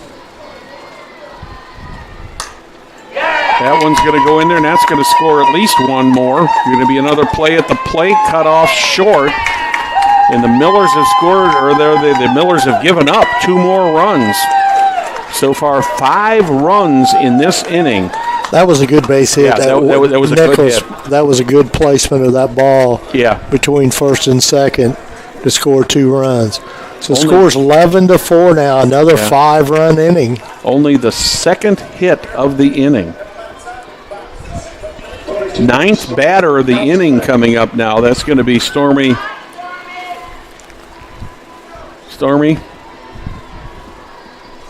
She already has a double, which should have been a home run. Yep. Throw to second. Yep, not she's in going to be time, in there. Stolen base from Megan Nichols. Yeah, she had a good jump. Nichols had a great jump. So Nichols moves into scoring position. Kutzelnik with a chance to pick up an RBI here. She's 1 for 3 today with a strikeout, a triple, and flew out to left. That one appeared to be a little bit low. 2-0 on the batter. Kutzelnik, the 9th Greyhound to come up to the plate in this inning in the bottom of the 5th. Second time they batted around in this game. That's a little bit high. 3-0. You got to believe that Ryan is trying to be a little careful with Kutzelnik too. Oh, I'm sure of that. I mean, it's a tough spot to put a freshman in, you know. Oh, yeah. But, you know, that's how you get better. Swing and a miss. You don't get better sitting over there on the bench, do you? No. You get better and out there in the fire. And that's exactly what Ryan's had happen to her here today. So 3 balls, 1 strike on Stormy Kutzelnik. That one's gonna fall in for right another hit, just right over the outstretched arms of Maya Stuckey. So Kutzelnik reaches on a single, and Megan Nickel, of course, she was off with the pitch, so she easily scored. Yeah, there was 2 outs. I mean, she had nothing to lose, you know. And she pretty well knew that Stormy was going to put it on that side of the field. So, you know, when you got a left-hand batter and you're on second base, especially with a hitter like Stormy, you can do those types of things. Caroline Roop steps in. She started this inning about 15 minutes ago with a long fly ball out to center field, which ended up being an error on Abby Brown to open the floodgates here in this game. 6 runs, 3 hits, 3 errors so far in this inning. 12-4.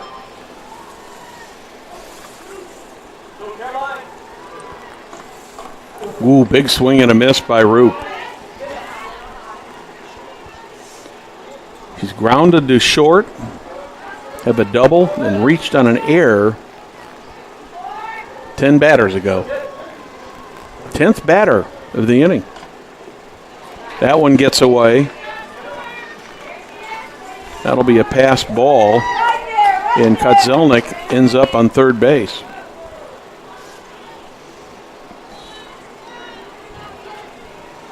Two outs, 1 on. Caroline Roop at the plate for her second at-bat of the inning.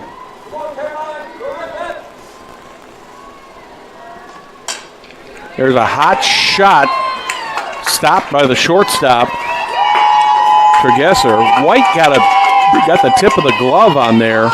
Tregesser managed to keep it in the infield. And the one good thing about Tregesser, held up and didn't throw the ball. Yeah, she didn't. That was a wise move on her part. So Brad, that's 7 runs. Around the county here at Westfield, just a little ways away from us here, Greenfield Central 4 and Westfield 2, and they're in the 5th inning. The Greyhounds with the chance to possibly end this, and another base hit for Sarah Goddard. got her in a rundown here. She got in there.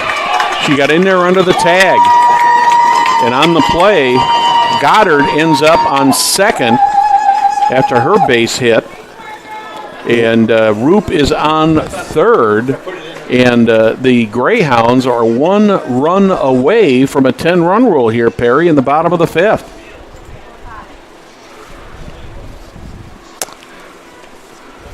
Deke Buller's going to make a change here. New pitcher number 6.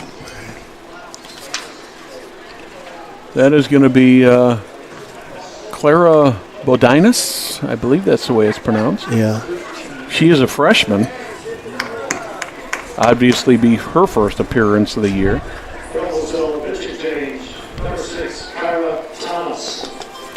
Let's do one of our sponsors here while the pitcher's warming up. Smith's Jewelers has been serving Hamilton County, including Noblesville, Fishers, Westfield, and Carmel for over 65 years.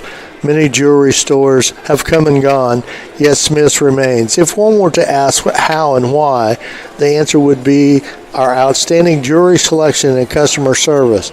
The knowledgeable staff at Smith's Jewelers is eager to give our customers a memorable and positive experience. You can give them a call at 317-773-3383. Well, Clara Bodinas comes in here in a very tough situation for the Millers, Perry. All the Greyhounds need here to end this game here in the bottom of the 5th is a base hit. They need 1 run, and the 10-run rule kicks in, and this game will be history. Yeah, and Brad, also, I made a mistake earlier. I thought I couldn't see that from a long ways. I should have pulled it over here, but Bailey Ryan's a senior. She's not a freshman. Brooke Bear steps in for her second at-bat of the inning. She walked and scored earlier this inning. She's got 2 walks and 1 ground out today, so she's officially 0 for 1. But she's been on base twice and scored once. There's a hot shot knocked down by the third baseman White over to first. And the Millers do escape here and will go to the 6th inning. So in the bottom of the 5th for the Greyhounds, 7 runs, 4 hits, 3 errors for the Millers, 2 Greyhounds left on the bases. We'll be back on Hamilton County Television after this.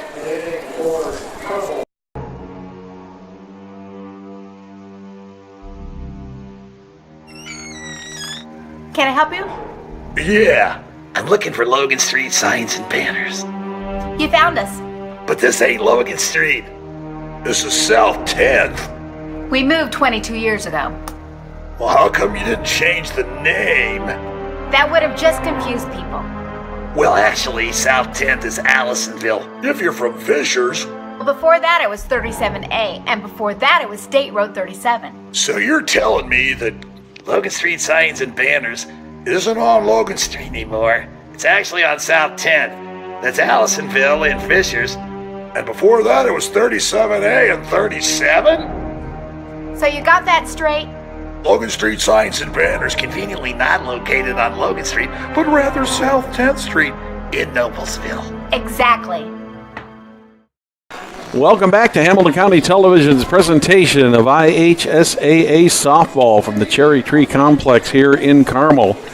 It's the Carmel Greyhounds ahead of the Noblesville Millers 13-9 as we move into the 13-4. Correction, 13-4. I was looking at the 9 hits they had, Perry. My mistake. 13-4 in favor of the Greyhounds, and ever since a little bit of a rocky first inning, Kate Harden has just done a really, really great job out there on the mound. For the Millers, it'll be the 5, 6, and 7 batters. Leading off will be Emily Minette. She takes the first ball inside for ball 1. 0 for 2 in this game today, with a strikeout and a ground out. 2 big innings by the Greyhounds have made a big difference in both of those innings. The Millers committed 3 errors. Is she going to beat that out? Safe, yeah. Beats it out safe. Good effort there by Emily Minette. That ball was hit the very deep short. Megan Nichols made a nice pickup and a good throw on it, but when you have only got a few feet between the plate and first base like you do in here in softball, it makes a heck of a difference, Perry. Looks like a pinch hitter for the Millers. Riley Newcomer is coming in to pitch hit. She's a sophomore. So the Millers pick up their 9th hit of the game, and she's batting for Ella White. Riley right? Newcomer will bat for Ella White. No, she's batting for the pitcher. For the pitcher.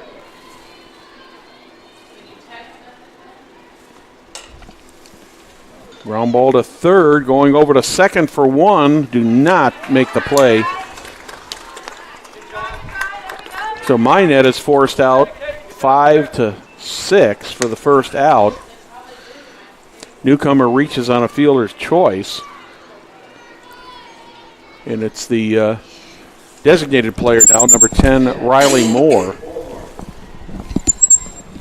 She's playing right field for the Millers, so.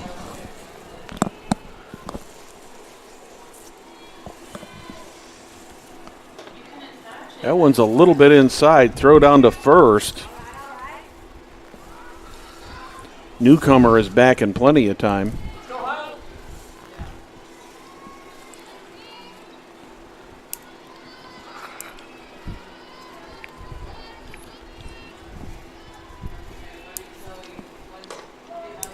Second pitch, another throw down to first base. Second pitch is a called strike, evens the count, 1 ball, 1 strike.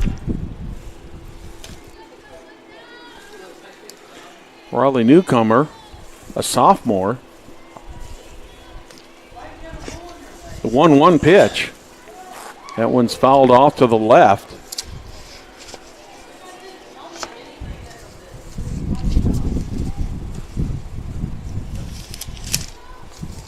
Getting a little bit wind on the microphone. Yeah, there. yeah. It's blowing in a little strong. I think that's. I'm trying to set back here, but I can't see. I think it's. I think that wind's picking up a little bit more. There's a hot shot into left center field. Base hit for the Millers. 1 out, 2 on now. Second hit of the inning for the Millers. Nice little bit of hitting there by Riley Moore. Yeah, good job. That's a base hit in any game, Brad. Mm-hmm. Yeah, Kylie Lowry will step in. 2 for 2 so far in this game. She gets another hit, and the Millers will chip away at this lead a little bit. 9-run lead right now for the Greyhounds. We are in the top of the 6th inning. The Millers on the road in Carmel, down 13-4. Millers 4 runs, 10 hits, 6 errors. That's the big part of the story. The Greyhounds 13 runs, 9 hits, and 1 error. Kylie Lowry is ready to step up and bat. She got way around in front of that one. And right line drive over the dugout. Well out of play. Way around in front of that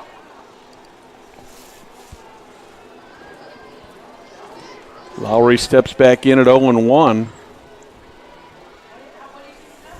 2 on for the Millers. That one's knocked down by the third baseman, Stacy Goddard, and that will be the only play that she has. But a good play. Yeah. She knew. So Newcomer is forced at third base for the second out, and that'll leave runners at first and second. Lowry reaches on the fielder's choice. I believe that should be Maya Stuckey stepping in now. 1 for 2.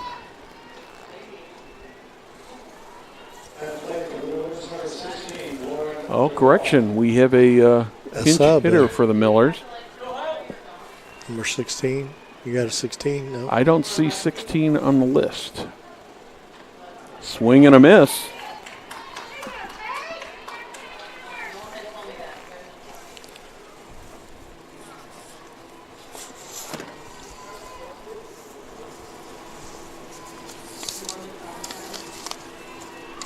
One ball, 1 strike, 2 outs.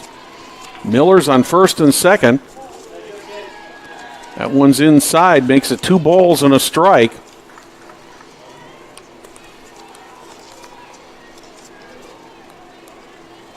Yeah, I don't see a 16 on either of the rosters. No.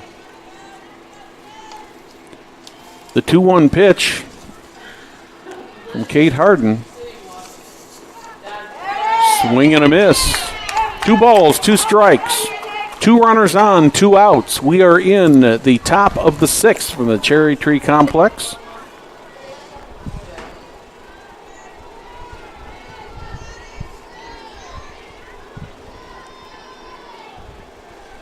Kate Harden pitched a very nice game here after that first inning. There's a ground ball to short. Will there be a play? The play is at third. And Riley Moore is forced at third for the third out of the inning. So in the 6th for the Millers, no runs, 2 hits, no errors, 2 left on the bases. In the middle of the 6th, 13-4 in favor of the Greyhounds. Well, let's talk a little bit about the Wolford Theaters, movies on the go. We're going to have free classic movie events at Forest Park Fridays in June, from June 7th to June 28th. We got 4 weeks of movies. June 7th is Bluebeard with Gary Cooper's wife, and June 14th is Gigi. June 21st is Forever Young with Mel Gibson. I love that movie. That's a great one. Yeah, and June 28th it's a 2006, man. Jim's moving up, man. 2006 movie. That's a pretty new movie for him. Yep, it certainly is. It's RV with Robin Williams. One of the great ones. Now, I believe that our friend Will Wofford will be out there taking care of that. In fact, he kind of voted for that. Rumor has it that he is going to be in costume. Yeah, just like the lead actor.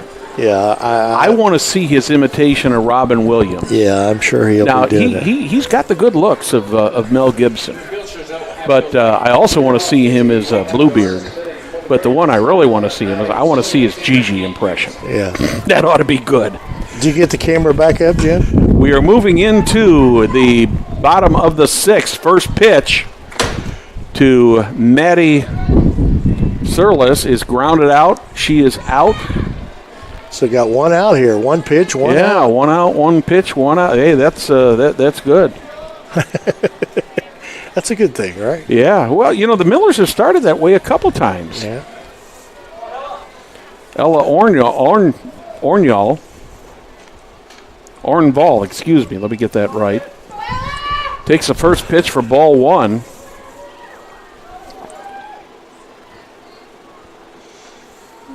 She's reached on an error.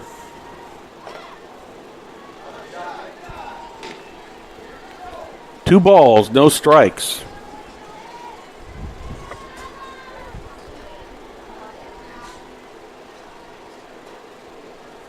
Clara Bodinas on the mound. Tries to bunt it, gets it up high over to the third base dugout. Out of the reach of Ella White. We're in the bottom of the 6th inning. Greyhounds with a 9-run lead over the Millers. Thank you for joining us today here on Hamilton County Television. Pleasure to have you with us. The 2-1 pitch. That one just off of the glove of Chloe Tergesser. And Ella has her first hit of the day. Ella Orval with the hit. 10th hit of the day for the Greyhounds. Audra Hussein steps in.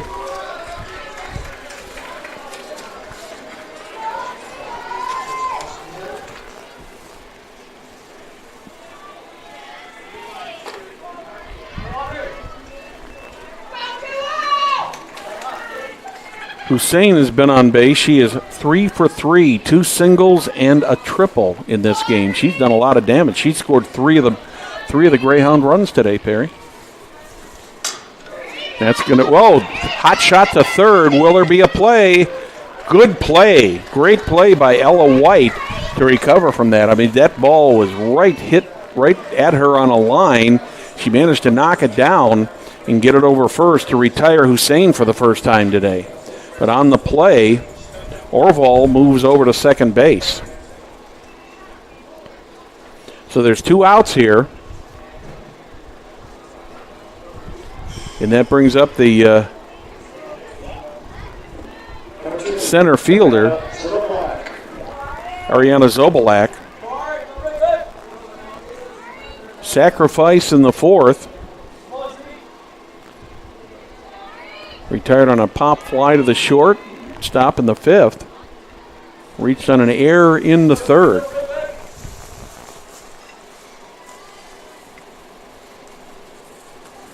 Base hit here, Perry, probably ends this game. You could be right. 1-0. And Zobalak. But we got 2 outs here. Yep. 2 outs. 1 runner on.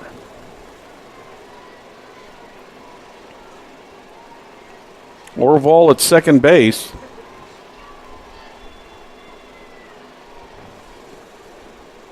Greyhound fans would like nothing more than to see Zobalak get a hold of one and end this game right here. Miller's hoping to go to the top of the 7th. Ella White going in to talk. Give a little word of encouragement to the young freshman. You see, Ella is a veteran. She's a sophomore. Mm-hmm. That one's high. Oh, called strike. Wow. 3-1. I thought that was a little high. That's why we're up here, Brad. And they're That's down there, right. right?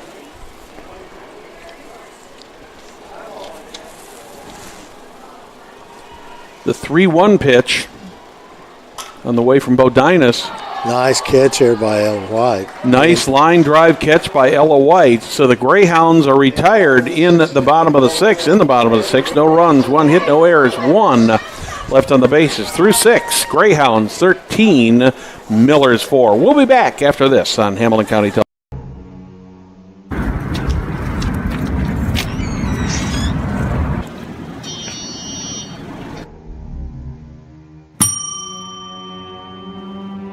Can I help you? Yeah, I'd like to order a hamburger, fries, salt, maybe a large vanilla shake. Yeah. This is a trophy shop, can't you tell? You got a counter right here. Isn't this where you place the orders? We sell trophies, we sell plaques, we do embroidery. No food. You got carry out? Unlike the internet, everything that you need we have here at the shop. Very unique. You order today, carry out tonight. That's our version of carry out. All right, I'll take 1 of everything. Well, that may take a little longer. We'll have it for you tomorrow night. You know, Jim, I'll be back tomorrow to pick it all up. We'll wait for you. Don't wait long. Welcome back to IHSAA Softball on Hamilton County Television, brought to you by Logan Street Signs and Banners from the Cherry Tree Complex in Carmel. The Noblesville Millers on the road, meeting up with the Carmel Greyhounds. Kate Harden has pitched quite a game. Yeah, that's after those first 2 innings that she had to get settled in there. She's done a great job here. Of course, it doesn't help that the Millers have committed 6 errors today. High pop-up. That one's going to be in foul territory, and nobody's going to get to that. Good job there by Ella Orval trying to chase that down, but she just couldn't quite get there. Goes down in strike 1 against Abby Brown. Perry, what else we got coming up later this week on Hamilton County Television? Well, we actually got Friday night, Noblesville and Fishers will be at the Dunk, and so I'll broadcast that game. You're at Southeastern, right? I will be there Friday night for, let's see, who is it? Southeastern and Avon. No, not at Avon, I'm sorry. Southeastern and Zionsville. That ought to be a pretty good ball game. Yes, it should. Both of those teams are off to a pretty good start so far. 1-1. Abby Brown drives that one right to the right fielder, Ella Orval. So Orval was going to get it out one way or the other, whether she got out of the previous pitch or whether she got it hit right to her. So 1 down for the Millers here in the top of the 7th. Trigresser, the batter for the Millers. Chloe's had a fairly good day. Had a double and scored the first run for the Millers in the first inning. That one's a little bit on the inside of the... She just had to jump out of the way there a little. I'd like to thank our fantastic Hamilton County Television technical crew. Will and Lucas manning the cameras today. Executive producer, CEO, chief cook and bottle washer, Mr. Everything, Jim Wofford here with us. We don't see Jim out of the studio too much anymore, but it's nice to see him out here. Oh, there's a drive into center field. That one is going to go all the way to the wall. And Trigresser gets to second. I think she took a little bit of a chance going around there on first, and I think she maybe underestimated just how Ornval and Zobalek would get that ball back in, because a good throw would have had a very close play there. But Trigresser gets her second hit of the day, second two-base hit. But Brad, with the score 13-4, I guess you can gamble a little bit. Yeah, it's kind of, shall we say, academic at this point.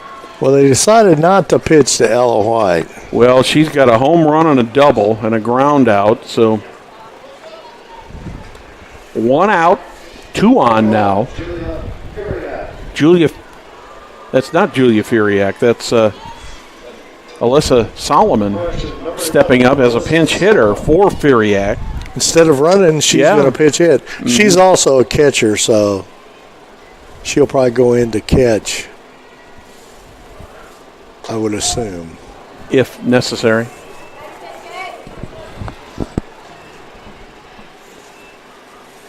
One out. 2 on for the Millers. 0-1 on Solomon. Swing and a miss. Foul tip. 0-2. I must compliment the folks here at Carmel. These chairs they have here in this press box are nice and cozy, man. Very comfortable.